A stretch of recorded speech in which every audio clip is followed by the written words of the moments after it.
بسم الله الرحمن الرحيم، والحمد لله والصلاة والسلام على رسول الله صلى الله عليه وسلم. أهلا بكم وحلقة جديدة من قناة احترف اكسل مع ممدوح. النهاردة يا جماعة بنتكلم عن موضوع مهم جدا كنا اتكلمنا فيه قبل كده، لكن برضو بنشرحه بكذا طريقة.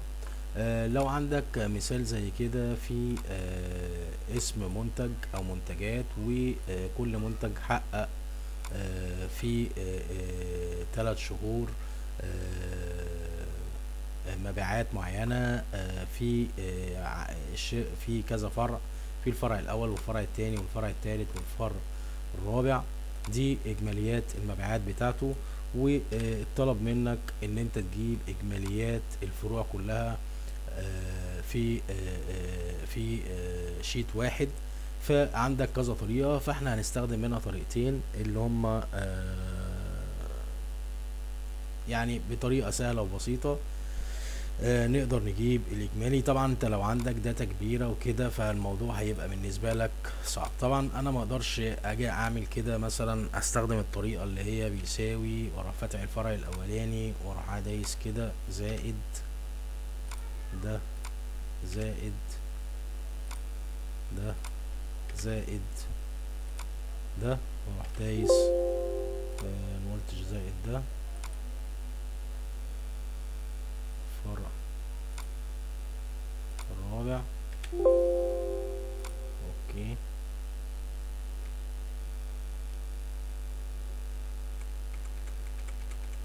تاني يا جماعه بيساوي ده زائد زائد زائد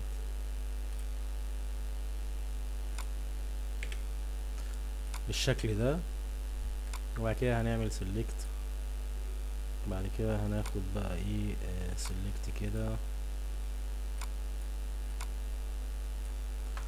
يعني دي طريقة، طبعا طريقة تقليدية وممكن تاخد منك وقت كبير. ففي طريقة ابسط واسهل، ان انت هتيجي تقف هنا كده وتقول يساوي sum،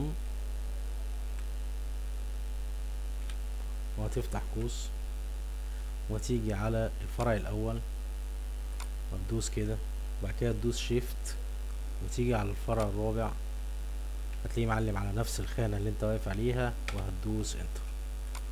هتعمل كده بنفس النتيجة.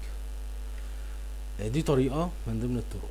في طريقة تانية ودي الافضل، ودي اللي انا برشحها للناس، اللي هي طريقة كونسوليديت. اللي هو لو جينا هنا مثلا كده، طبعا لازم يكون نفس يعني الترتيب الجدول، انت بادئ من رقم واحد، فكل التنسيقات بتاعت الجدول بتاعتك بتبقى بالشكل واحد. فتيجي تعمل هنا هنبدأ هنا كده ونقول كونسوليديت، هنخش على قائمة داتا، وهنا في قائمة اسمها كونسوليديت ونفتحها كده. فهنيجي كده wait wait.